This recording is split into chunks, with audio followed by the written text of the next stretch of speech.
ನಮಸ್ತೆ. ಈ ಒಂದು ವಿಡಿಯೋದಲ್ಲಿ ಟ್ರೈನ್ ಟಿಕೆಟನ್ನು ಬುಕ್ ಮಾಡೋದು ಯಾವ ರೀತಿ ಅಂತ ತಿಳಿಸ್ಕೊಡ್ತಾ ಇದ್ದೀನಿ. ನಿಮ್ಮ ಮೊಬೈಲಲ್ಲೇ ಈ ಒಂದು ತಾತ್ಕಾಲ್ ಟ್ರೈನ್ ಟಿಕೆಟನ್ನು ಬುಕ್ ಮಾಡಿಕೊಳ್ಳಬಹುದು. ಆ ರೀತಿಯಾಗಿ ನಿಮಗೆ ಸ್ಟೆಪ್ ಬೈ ಸ್ಟೆಪ್ ಆಗಿ ತಿಳಿಸ್ಕೊಡ್ತೀನಿ. ವಿಡಿಯೋನ ಪೂರ್ತಿಯಾಗಿ ಎಲ್ಲೂ ಕೂಡ ಸ್ಕಿಪ್ ಮಾಡಿದೆ ನೋಡಿ, ಅರ್ಥ ಆಗುತ್ತೆ ಸ್ನೇಹಿತರೆ. ಬನ್ನಿ ಇವಾಗ ವಿಡಿಯೋನ ಸ್ಟಾರ್ಟ್ ಮಾಡೋಣ. ಮೊದಲಿಗೆ ನಿಮ್ಮ ಒಂದು ಫೋನಲ್ಲಿ ಗೂಗಲ್ ಸರ್ಚನ್ನು ಓಪನ್ ಮಾಡ್ಕೊಳ್ಳಿ. IRCTC ಅಂತ ಸರ್ಚ್ ಮಾಡಿ. IRCTC ಟ್ರೈನ್ ಬುಕ್ಕಿಂಗ್ ಅಂತ ಸರ್ಚ್ ಮಾಡಿ. ನಿಮಗೆ ಅಧಿಕೃತವಾದ ವೆಬ್ಸೈಟ್ ಓಪನ್ ಆಗುತ್ತೆ.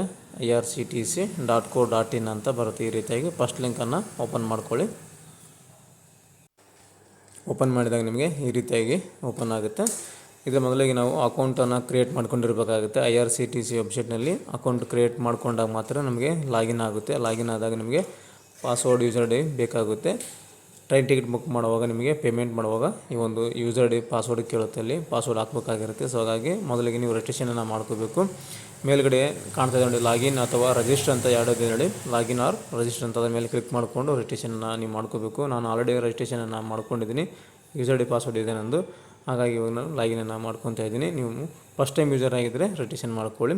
ಆಲ್ರೆಡಿ ನಿಮ್ಮ ಹತ್ರ account user I D password ಇದ್ದರೆ ಅದನ್ನು ಲಾಗಿನ್ ಮಾಡ್ಕೊಳ್ಳಿ. ಲಾಗಿನ್ ಮೇಲೆ ಕ್ಲಿಕ್ ಮಾಡಿದಾಗ ನಿಮಗೆ ಈ ರೀತಿಯಾಗಿ ಬರುತ್ತೆ. ಇಲ್ಲಿ ಯೂಸರ್ ಐ ಡಿ ಪಾಸ್ವರ್ಡ್ ಕೇಳುತ್ತೆ. ಇದ್ದರೆ ಯೂಸರ್ ಐ ಡಿ ಪಾಸ್ವರ್ಡ್ ಹಾಕೊಂಡು ಲಾಗಿನ್ ಅಂತ ಕ್ಲಿಕ್ ಮಾಡಿ. ಇದಿಲ್ಲ ಅಂದರೆ ಕೆಳಗಡೆ ರಿಜಿಸ್ಟರ್ ಅಂತ ಇದೆ ನೋಡಿ, ರಿಜಿಸ್ಟರ್ ಮೇಲೆ ಕ್ಲಿಕ್ ಮಾಡ್ಕೊಂಡು ರಿಜಿಸ್ಟ್ರೇಷನ್ ಮಾಡ್ಕೊಳ್ಳಿ. ನಿಮ್ಮ ಹೆಸರು, ಆಧಾರ್ ಕಾರ್ಡು ಎಲ್ಲ ಡೀಟೇಲ್ ಹಾಕಿ ರಿಜಿಸ್ಟ್ರೇಷನ್ ಮಾಡ್ಕೊಳ್ಳಿ. ನನಗೆ already user I D password ಇದೆ, ಹಾಕಿ ನಾನು ಇವಾಗ ಸೈನ್ ಮಾಡ್ತಾಯಿದ್ದೀನಿ. ಲಾಗಿನ್ ಆಗೋಕ್ಕೆ ಸ್ವಲ್ಪ ಲೋಡಿಂಗ್ ತೊಗೊಳುತ್ತೆ, ವೆಯ್ಟ್ ಮಾಡಿ. ನೋಡಿ ಇವಾಗ ಲಾಗಿನ್ ಆಗಿದೆ. ಲಾಗಿನ್ ಆದ ತಕ್ಷಣ ಮೇಲ್ಗಡೆ ನಿಮ್ಮ ಹೆಸರು ಬರುತ್ತೆ. ಯೂಸರ್ ಐ ಡಿ ಪಾಸ್ವರ್ಡ್ ಏನಿದೆ ಹೆಸರು ಇರುತ್ತಲ್ಲ ಆ ಹೆಸರು ಹೋಗುತ್ತೆ. ಸೊ ಇವಾಗ ನಾವು ಟ್ರೈನ್ ಟಿಕೆಟನ್ನು ಸರ್ಚ್ ಮಾಡ್ಕೋಬೇಕು. ಬುಕ್ ಯುವರ್ ಟಿಕೆಟ್ ಅಂತಿದೆ ನೋಡಿ. ಫ್ರಮ್ ಮತ್ತು ಟು ಅಂತ ಇದೆ. ಫ್ರಮ್ ಅಂತಿದ್ದಲ್ಲಿ ನೀವು ಏನು ಮಾಡಬೇಕು, ನೀವು ಯಾವ ಊರಿಂದ ಯಾವ ಸ್ಟೇಷನಿಂದ ನೀವು ಹೋಗ್ತಾ ಇದ್ದೀರಾ, ಮತ್ತು ಟು ಅಂತಿದ್ದಲ್ಲಿ ಯಾವ ಸ್ಟೇಷನಿಗೆ ಹೋಗಬೇಕಾಗಿದೆ ನೀವು ಆ ಒಂದು ಸ್ಟೇಷನ್ ಹೆಸರನ್ನ ಹಾಕ್ಕೊಳ್ಳಿ. ಫ್ರಮ್ ಇದ್ದಲ್ಲಿ ನೀವು ಇರೋಂಥ ಸ್ಟೇಷನ್ನು, ಟು ಇದ್ದಲ್ಲಿ ನೀವು ಯಾವ ಸ್ಟೇಷನ್ಗೆ ಯಾವ ಊರಿಗೆ ಹೋಗಬೇಕು ಆ ಒಂದು ಸ್ಟೇಷನ್ ಹೆಸರು ಹಾಕ್ಕೊಳ್ಳಿ. ಹಾಕೊಂಡ ನಂತರಲ್ಲೇ ಡೇಟ್ ಕೇಳುತ್ತೆ. ಯಾವೊಂದು ಡೇಟಿಗೆ ನೀವು ಜರ್ನಿ ಮಾಡಬೇಕು ಆ ಒಂದು ಡೇಟನ್ನು ಹಾಕ್ಕೊಳ್ಳಿ. ತಾತ್ಕಾಲ ಹೆಂಗಿದೆಪ್ಪ ಅಂದರೆ, ನೀವು ನಾಳೆ ಹೋಗ್ಬೇಕಾದ್ರೆ ಇವತ್ತು ತಾತ್ಕಾಲ ಬುಕ್ ಮಾಡ್ಕೋಬೇಕಾಗುತ್ತೆ.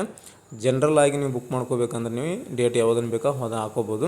ಸರ್ಚ್ ಕೊಡಿ. ಸರ್ಚ್ ಕೊಟ್ಟಾಗ ನಿಮಗೆ ಅಲ್ಲಿ ಟ್ರೈನ್ಗಳು ಶೋ ಆಗ್ತವೆ. ಯಾವ ಯಾವ ಸಮಯಕ್ಕೆ ಟ್ರೈನ್ ಇದ್ದಾವೆ ಅಂತ ನಿಮಗೆ ಅಲ್ಲಿ ಶೋ ಆಗುತ್ತೆ.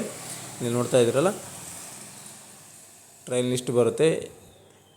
ಯಾವೊಂದು ದಿನಾಂಕ ಯಾವೊಂದು ದಿನಗಳಿಗೆ ರನ್ ಆಗ್ತವೆ ಅನ್ನೋದು ಕೂಡ ಅಲ್ಲಿ ಕೊಟ್ಟಿದ್ದಾರೆ. ರನ್ಸ್ ಆನ್ ಯಾವೊಂದು ವೀಕ್ನಲ್ಲಿ ಯಾವೊಂದು ಡೇಗೆ ರನ್ ಆಗ್ತಾ ಇದೆ ಅನ್ನೋದು ಟ್ರೈನ್ ಕೂಡ ಲಿಸ್ಟ್ ಇರುತ್ತೆ. ಮತ್ತು ಸಮಯ ಇರುತ್ತೆ, ಎಲ್ಲಿಂದ ಎಲ್ಲಿವರೆಗೆ ಹೋಗ್ತಾ ಇದೆ ಅಂತ ಕೂಡ ನಿಮಗೆ ತೋರಿಸುತ್ತೆ. ಇಲ್ಲಿ ಸ್ಲೀಪರ್ ಅಂತ ಕ್ಲಿಕ್ ಮಾಡಿಕೊಂಡ್ರೆ ಸ್ಲೀಪರ್ ಅವೈಲೇಬಲ್ ಇದೆಯಾ ಇಲ್ಲ ಅಂತ ನಿಮಗೆ ತೋರಿಸ್ತದೆ. ಇವಾಗ ನಾನು ಬುಕ್ ಮಾಡ್ತಾ ಇರೋದು ತಾತ್ಕಾಲ್ ಅಂದರೆ ಇವತ್ತು ನೀವು ಬುಕ್ ಮಾಡಿಕೊಂಡ್ರೆ ನಾಳೆ ಜರ್ನಿ ಮಾಡ್ಕೋಬೋದು. ಡೇಟ್ ನಾಳೆದಿರುತ್ತೆ. ಸೊ ಈ ಬುಕ್ಕಿಂಗ್ ಮಾತ್ರ ಇವತ್ತು ಮಾಡ್ಕೋಬೇಕಾಗುತ್ತೆ ನಾವು. ತಾತ್ಕಾಲ ಆ ರೀತಿ ಆಗಿರುತ್ತೆ. ಸೊ ನಾರ್ಮಲಾಗಿ ನೀವು ಬುಕ್ ಮಾಡ್ಕೊತೀನಿ ಅಂದರೆ ಡೇಟ್ ಬೇಕಾದ್ರೆ ನೀವು ಒಂದು ವಾರ 15 ದಿನ 1 ತಿಂಗಳು ಮುಂಚೆಗೆ ನೀವು ಬುಕ್ ಮಾಡ್ಕೋಬೋದು. Sleeper 3A 2A A1 economy ಅಂತೆಲ್ಲ ಬರ್ತವೆ. ಸೊ ಅದನ್ನು ನೋಡ್ಕೊಳ್ಳಿ. ನಿಮ್ಗೆ ಯಾವುದು ಟ್ರೈನ್ ಟಿಕೆಟ್ ಬೇಕೋ ಅದನ್ನು ನೀವು ಬುಕ್ ಮಾಡ್ಕೋಬೇಕು. ನಾನಿಲ್ಲಿ ಸ್ಲೀಪರ್ ಕೂಡ ತೋರಿಸ್ತಾ ಇದ್ದೀನಿ, ನಿಮಗೆ 3A ಕೂಡ ತೋರಿಸ್ತಾ ಇದ್ದೀನಿ. ಇಲ್ಲಿ ಟ್ರೈನ್ ಟಿಕೆಟ್ ನಿಮಗೆ ನಾರ್ಮಲಾಗಿ ನಿಮಗೆ ಈ ರೀತಿಯಾಗಿ ಬರುತ್ತೆ. ನಿಮಗೆ ಇಲ್ಲಿ ಟ್ರೈನು ನೋಡಿ, ಹೆಸರು, ಅವನ ಟ್ರೈನ್ ನಂಬರು ಇಲ್ಲಿರ್ತವೆ. ಅಲ್ಲಿ ನಿಮಗೆ ಕೋಚಲ್ಲಿ ತೋರಿಸೋದು sleeper, AC 3 economy, AC 3 tyre ಮತ್ತು 2 ಟೈರ್ ಅಂತ ಈ ರೀತಿಯಾಗಿ ಬರುತ್ತವೆ. ಸೊ ಅದರಲ್ಲಿ ಅವೈಲೇಬಲ್ ಅಂತ ಬರಬೇಕು. ಇಲ್ಲಿ ಏನು ನೋಡ್ತಾ ಇದ್ದೀರಾ ಅವೈಲೇಬಲ್ ಅಂತ ನೋಡಿ, ಅವೈಲೇಬಲ್ 48 ಅಂತ ಬಂದಿದೆ. ಈ ರೀತಿಯಾಗಿ ಅವೈಲೇಬಲ್ ಅಂತ ಬರಬೇಕು. ತಾತ್ಕಾಲ ಬುಕ್ ಮಾಡ್ಬೇಕಂತಂದರೆ AC ಬುಕ್ ಮಾಡಿದ್ರೆ ಬೆಳಗ್ಗೆ 10 ಗಂಟೆಗೆ AC ಓಪನ್ ಆಗುತ್ತೆ. ನಾರ್ಮಲ್ ಜಸ್ಟ್ ಸ್ಲೀಪರ್ ಕೋಚಲ್ಲಿ ಹೋಗ್ತೀನಿ ಅಂದರೆ 11 ಗಂಟೆಗೆ ನಿಮಗೆ ಈ ಒಂದು ತಾತ್ಕಾಲ ಟಿಕೆಟ್ ಬುಕ್ ಆಗೋಕ್ಕೆ ಅವಕಾಶ ಕೊಟ್ಟಿದ್ದಾರೆ. ಇದನ್ನು ನೀವು ತಲೆ ಇಟ್ಕೋಬೇಕಾಗುತ್ತೆ. 10 ಗಂಟೆಗೆ AC ಕೋಚ್ಗಳು ಬುಕ್ ಮಾಡ್ಕೋಬೋದು. ನಾನ್ AC ಸ್ಲೀಪರ್ ಇದಾವಲ್ಲ, ಜಸ್ಟ್ ಸ್ಲೀಪರು ಕೋಚ್ ಬುಕ್ ಮಾಡ್ಕೋದ್ರೆ 11 ಗಂಟೆಗೆ ನಿಮಗೆ ತಾತ್ಕಾಲ ಓಪನ್ ಆಗುತ್ತೆ. ತಾತ್ಕಾಲ ಬಂದು ನಾಳೆ ಹೋಗಂಗಿತ್ತಂದರೆ ಇವತ್ತು ನೀವು ಟಿಕೆಟನ್ನು ಬುಕ್ ಮಾಡ್ಕೋಬೇಕು. ನಾನು ಇಲ್ಲಿ ನಿಮಗೆ ತೋರಿಸ್ತಾ ಇದ್ದೀನಿ ಸ್ಲೀಪರ್ದು.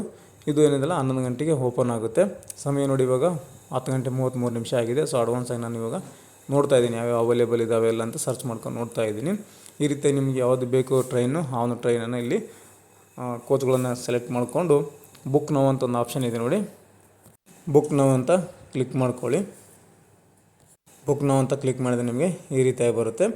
ಇಲ್ಲಿ ನಿಮ್ಮ ಡೀಟೇಲ್ಸ್ ತೋರಿಸುತ್ತೆ. ಇಲ್ಲಿ ಪ್ಯಾಸೆಂಜರ್ ಡೀಟೇಲ್ಸ್ ಅಂತ ಕೇಳುತ್ತೆ. ನಿಮ್ಮ ಒಂದು ಹೆಸರು ಹಾಕಬೇಕಾಗುತ್ತೆ, ಪ್ಯಾಸೆಂಜರ್ ಡೀಟೇಲ್ಸು. ಇಲ್ಲಿ ಲೋವರ್ ಬರ್ತು ಅಪ್ಪರ್ ಬರ್ತು ಎಲ್ಲ ಕೇಳುತ್ತೆ. ಅದನ್ನು ತೊಗೊಳ್ಳಿ. ID ಕಾರ್ಡ್ ಕೇಳುತ್ತೆ, ಆಧಾರ್ ಕಾರ್ಡನ್ನು ಸೆಲೆಕ್ಟ್ ಮಾಡ್ಕೊಳ್ಳಿ. ಕೆಳಗಡೆ ಕಾಂಟ್ಯಾಕ್ಟ್ ಡೀಟೇಲ್ಸ್ ಇರುತ್ತೆ, ಅಲ್ಲಿ ಮೊಬೈಲ್ ನಂಬರು, ಇಮೇಲ್ ID ಹಾಕ್ಕೊಳ್ಳಿ. ನಿಮಗೆ ರಿಜಿಸ್ಟರ್ ಇಮೇಲ್ ID ಕೂಡ ಒಂದು ಮೇಲ್ ಬರುತ್ತೆ ನಿಮಗೆ ಕನ್ಫರ್ಮ್ ಆಗಿದ್ದು. ಇಲ್ಲಿ ಅದರ್ ಪ್ರಿಪ್ರೇಷನ್ ಅಂತ ಕೇಳುತ್ತೆ. ಆಟೋ ಅಪ್ಗ್ರೇಡೇಷನ್ ಬಗ್ಗೆ ನಿಮಗೆ ಮಾಹಿತಿ ಕೇಳುತ್ತೆ. ಇಲ್ಲಿ ಅದನ್ನು ಟಿಕ್ ಮಾಡ್ಕೊಳ್ಳಿ. ಆಟೋ ಅಪ್ಗ್ರೇಡೇಷನ್ ಕೆಲವು ಸಲ ನಿಮಗೆ ನಾರ್ಮಲ್ ಸ್ಲೀಪರ್ ಬುಕ್ ಮಾಡಿದಾಗ ಕೆಲವು ಸಲ AC ಕೋಚ್ಗೆ ನಿಮಗೆ ಕನ್ವರ್ಟ್ ಆಗುತ್ತೆ, ಆ ರೀತಿ ಚಾನ್ಸ್ ಇರುತ್ತೆ ನಿಮಗೆ. ಈಗ ಆಟೋ ಅಪ್ಗ್ರೇಡೇಷನ್ ಟಿಕ್ ಮಾಡಿಕೊಂಡು ನೆಕ್ಸ್ಟ್ ಪೇಮೆಂಟ್ ಮೋಡ್ಗೆ ಬರುತ್ತೆ. ಪೇಮೆಂಟ್ ಮೋಡಲ್ಲಿ ಫಸ್ಟ್ ಒನ್ ಇದೆ ನೋಡಿ, pay through credit, debit card, net banking, UPI ಅಂತ. ಅದನ್ನೇ ಸೆಲೆಕ್ಟ್ ಮಾಡಿಕೊಂಡು ಕಂಟಿನ್ಯೂ ಅಂತ ಕ್ಲಿಕ್ ಮಾಡಿ ನೆಕ್ಸ್ಟ್ ಇವಾಗ ಪೇಮೆಂಟ್ ಪೇಜ್ಗೆ ಬರುತ್ತೆ ನೋಡಿ. 2 ಸ್ಟೆಪ್ ಮುಗಿದಿದೆ, ಪ್ಯಾಸೆಂಜರ್ ಡೀಟೇಲ್ಸು ಮತ್ತು ರಿವ್ಯೂ ಜರ್ನಿ ಮುಗಿದಿದೆ. ಇವಾಗ ಪೇಮೆಂಟ್ ಸ್ಟೇಜಲ್ಲಿ ನಿಂತಿದೆ. ಬಂದು ಪ್ಯಾಸೆಂಜರ್ ಡೀಟೇಲ್ಸ್ ತೋರಿಸುತ್ತೆ, ಹೆಸರು, ವಯಸ್ಸು, ಮೇಲ್ ಆರ್ ಫೀಮೇಲ್ ಎಲ್ಲ ತೋರಿಸುತ್ತೆ. ಇಲ್ಲಿ ಕ್ಯಾಪ್ಚರ್ ಕೋಡ್ ಕೇಳುತ್ತೆ ನಿಮಗೆ. ಈ ಒಂದು ಕ್ಯಾಪ್ಚರ್ ಕೋಡು ಕಾಣ್ತಾ ಇರುವಂಥದ್ದು ಹಾಕ್ಕೊಂಡು ಕಂಟಿನ್ಯೂ ಅಂತ ಕ್ಲಿಕ್ ಮಾಡಿದಾಗ ನೆಕ್ಸ್ಟ್ ಇವಾಗ ಪೇಮೆಂಟ್ ಮೆಥಡ್ಸ್ಗೆ ಬಂದಿದೆ.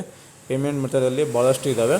IRCTC iPay ಅಂತಿದೆ, ವ್ಯಾಲೆಟ್ ಅಂತಿದೆ, multiple payment service, net banking, payment gateway, EMI, ವ್ಯಾಲೆಟ್ಸು ನೋಡಿ. ಈ ರೀತಿಯಾಗಿ ಹಲವಾರು ಇದ್ದಾವೆ. ಸೊ ನಿಮ್ಗೆ ಎದರಲ್ಲಿ ಮಾಡಬೇಕು ಅನ್ನೋದು ನಿಮಗೆ ಬಿಟ್ಟಿದ್ದು. ಕ್ರೆಡಿಟ್ ಕಾರ್ಡ್, ಡೆಬಿಟ್ ಕಾರ್ಡ್ ಮುಖಾಂತರ ಮಾಡ್ಕೊತಂದರೆ ಫಸ್ಟ್ ಒನ್ ಇದೆ ನೋಡಿ, IRCTC iPay ಅಂತಿದೆ. ಅದರಲ್ಲಿ credit card, debit card, UPI ಕೂಡ ಫಸ್ಟ್ ಒಂದು ಕಾಣ್ತಿದ್ದಲ್ಲ, ಅದನ್ನು ಕ್ಲಿಕ್ ಮಾಡಿಕೊಂಡು ಪೇಮೆಂಟನ್ನು ಮಾಡ್ಕೊಳ್ಳಿ.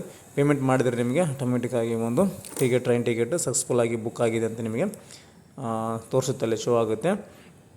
ಓಕೆ, ಇನ್ನೂ ಸಮಯ ಆಗಿಲ್ಲ. ಸೊ ತತ್ಕಾಲ್ ಬುಕ್ ಮಾಡುವಾಗ ತುಂಬಾ ಶಾರ್ಟ್ ಟೈಮ್ ಇರುತ್ತೆ. ಕೇವಲ ಒಂದು 5 ನಿಮಿಷ ಅಥವಾ 2 ನಿಮಿಷದಲ್ಲಿ ಒಂದು ಟ್ರೈನ್ ಟಿಕೆಟನ್ನು ಬುಕ್ ಮಾಡೋದಿರುತ್ತೆ. ಯಾಕಂದರೆ ಸೋಲ್ಡ್ ಔಟ್ ಆಗಿಬಿಡ್ತವೆ. ಹಾಗಾಗಿ ನೀವೇನಾದರೂ ತಾತ್ಕಾಲ್ ಟಿಕೆಟ್ ಬುಕ್ ಮಾಡ್ಕೊತಾ ಇದ್ದರೆ ಬೇಗ ಫಿಲಪ್ ಮಾಡಿಸಿ ನೀವು ಎಕ್ಸಾಕ್ಟ್ 10 ಗಂಟೆಗೆ ನೀವು AC ಟ್ರೈನನ್ನು ಬುಕ್ ಮಾಡ್ಕೋಬೋದು. 11 ಗಂಟೆಗೆ ನಾರ್ಮಲ್ ಟ್ರೈನನ್ನು ನೀವು ಬುಕ್ ಮಾಡ್ಕೋಬೋದು. ಬೇಗ ಫಿಲ್ ಮಾಡಿ ಬೇಗ ಪೇಮೆಂಟ್ ಮಾಡ್ಬೇಕು. ಅಂದಾಗ ಮಾತ್ರ ನಿಮಗೆ ಟ್ರೈನ್ ಟಿಕೆಟು ಕನ್ಫರ್ಮ್ ಆಗಿ ಸಿಗುತ್ತೆ, ಇಲ್ಲಾಂದರೆ ವೇಟಿಂಗ್ ಲಿಸ್ಟಲ್ಲಿ ಬಂದುಬಿಡುತ್ತೆ. ಹಾಗಾಗಿ ತುಂಬಾ ಫಾಸ್ಟ್ ಮಾಡಬೇಕು, ಯಾವುದೇ ರೀತಿ ಲೇಟ್ ಮಾಡಬಾರ್ದು. ಸೊ ಅಡ್ವಾನ್ಸ್ ಆಗಿ ನೀವೆಲ್ಲನೂ ನೇಮ್ಗೆ ಸೇವ್ ಮಾಡಿಕೊಂಡು ಎಕ್ಸಾಕ್ಟ್ ಟೈಮ್ ಆದ ತಕ್ಷಣ ನೀವು ಬುಕ್ಕಿಂಗ್ ಕನ್ಫರ್ಮ್ ಮಾಡ್ಕೊಂಡು ಪೇಮೆಂಟನ್ನು ಮಾಡಿಬಿಟ್ರೆ ನಿಮಗೆ ಕನ್ಫರ್ಮ್ ಟಿಕೆಟ್ ಸಿಗುತ್ತೆ. ಈ ರೀತಿಯಾಗಿ ನೀವು ಟ್ರೈನ್ ಟಿಕೆಟನ್ನು ಬುಕ್ ಮಾಡ್ಕೋಬೋದು ಸ್ನೇಹಿತರೆ. ಇದರಲ್ಲಿ ಏನಾದರೂ ಗೊತ್ತಾಗಿಲ್ಲ, ಏನಾದರೂ ಡೌಟ್ಸ್ಗಳಿದ್ದರೆ ಕಮೆಂಟ್ ಮಾಡಿ, ಏನಾದರೂ ಎರರ್ ಬರ್ತಾಯಿದ್ರೆ ಕೂಡ ಕಮೆಂಟ್ ಮಾಡಿ ತಿಳಿಸ್ಕೊಡ್ತೀನಿ. Thanks for the watching.